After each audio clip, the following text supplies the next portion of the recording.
Many top-load washers will use a two-part agitator to agitate the laundry during the wash cycle. Directional cogs, or dog ears, cause the upper part of the agitator to rotate in one direction only, forcing the laundry to the bottom of the tub.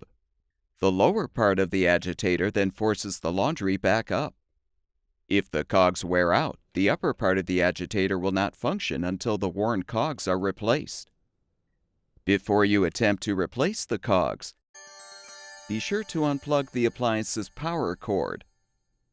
Now remove the fabric softener dispenser, as well as the agitator cap, if applicable to the model.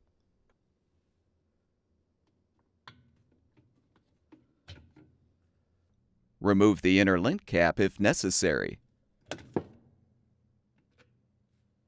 Use an appropriate size socket with an extension to unthread the mounting screw, or use a square drive to loosen the retainer securing the upper section of the agitator. With the screw unthreaded, you can lift the agitator straight up to remove, or you can just detach the upper section of the agitator. If necessary, set the agitator on the floor, place both feet on the base, and pull the top portion off. Remove the retainer and spring if applicable, along with the cam and cog assembly. Use a small flathead screwdriver to help release the retaining ring, if required. Slide the ring off and remove the old cogs.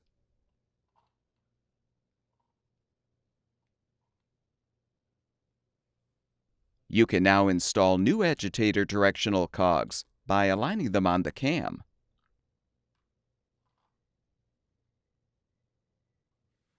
If required, replace the retaining ring and press down until it locks into place. Insert the cam and cog assembly in the upper section of the agitator, then hold the assembly in place as you reposition the agitator. Insert the retainer and spring into the cam, if applicable. Then use the square drive to tighten.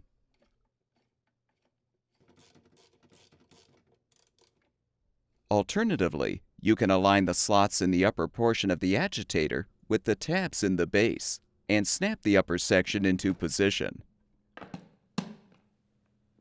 Place the agitator back onto the drive shaft, then thread and tighten the mounting screw. If applicable, replace the lint cap. Reinstall the agitator cap and the fabric softener dispenser as required. Plug the washer's power cord back in, and the washer should be ready for use.